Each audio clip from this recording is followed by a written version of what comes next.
വിശുദ്ധ മർക്കോസ് 5-ാം അധ്യായം. പിശാച് ബാധിതനെ സുഖപ്പെടുത്തുന്നു. അവർ കടലിന്റെ മറുകരയിൽ ഗെരസേനരുടെ നാട്ടിലെത്തി. അവൻ വഞ്ചിയിൽ നിന്ന് ഇറങ്ങിയുടനെ അശുദ്ധാത്മാവ് ബാധിച്ച ഒരുവൻ ശവകുടീരങ്ങൾക്കിടയിൽ നിന്ന് എതിരെ വന്നു. ശവകുടീരങ്ങൾക്കിടയിൽ താമസിച്ചിരുന്ന അവനെ ചങ്ങല കൊണ്ടുപോലും ബന്ധിച്ചിടാൻ കഴിഞ്ഞിരുന്നില്ല. പലപ്പോഴും അവനെ കാൽവിലങ്ങുകളാലും ചങ്ങലകളാലും ബന്ധിച്ചിരുന്നെങ്കിലും അവൻ ചങ്ങലകൾ വലിച്ചു പൊട്ടിക്കുകയും കാൽവിലങ്ങുകൾ തകർത്തു കളയുകയും ചെയ്തിരുന്നു. അവനെ ഒതുക്കി നിർത്താൻ ആർക്കും കഴിഞ്ഞിരുന്നില്ല. രാപ്പകൽ അവൻ കല്ലറകൾക്കിടയിലും മലകളിലുമായിരുന്നു. അവൻ അല്ലറി വിളിക്കുകയും കല്ലുകൊണ്ട് തന്നെ മുറിപ്പെടുത്തുകയും ചെയ്തിരുന്നു. അകലെ വെച്ച് തന്നെ അവൻ യേശുവിനെ കണ്ട് ഓടിവന്ന് അവനെ പ്രണമിച്ചു.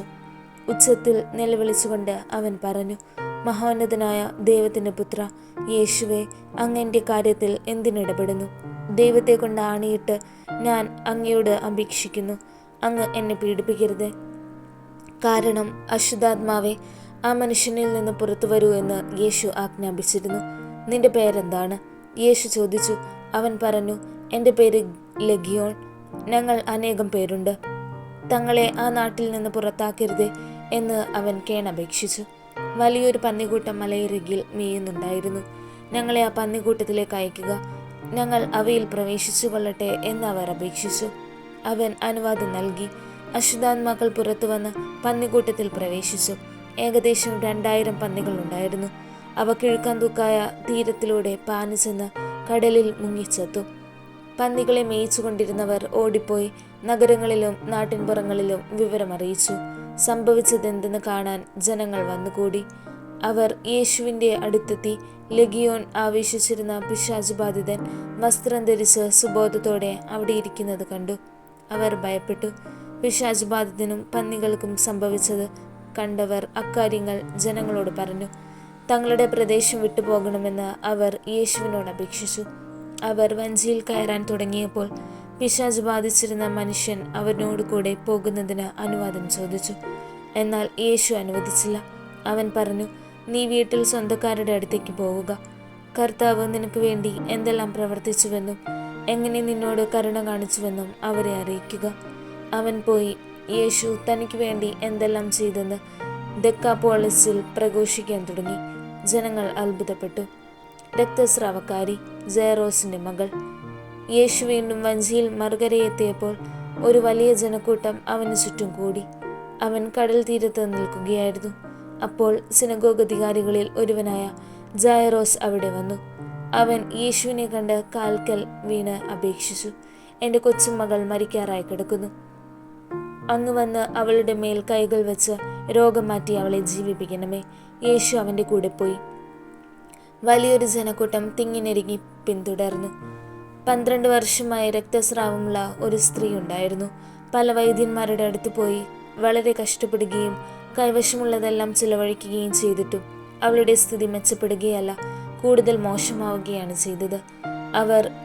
അവൾ യേശുവിനെ കുറിച്ച് കേട്ടിരുന്നു.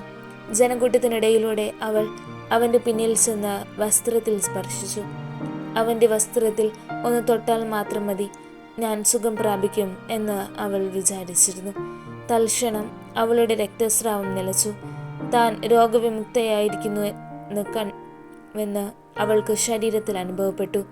യേശുവാകട്ടെ തന്നിൽ നിന്ന് ശക്തി പുറപ്പെട്ടെന്ന് അറിഞ്ഞ് പെട്ടെന്ന് ജനക്കൂട്ടത്തിനെതിരെ തിരിഞ്ഞു ചോദിച്ചു, ആരാണ് എൻ്റെ വസ്ത്രത്തിൽ സ്പർശിച്ചത്?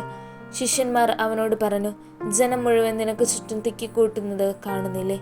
എന്നിട്ടും ആരാണ് എന്നെ സ്പർശിച്ചതെന്ന് നീ ചോദിക്കുന്നുവോ? ആരാണത് ചെയ്തതെന്നറിയാൻ അവൻ ചുറ്റും നോക്കി.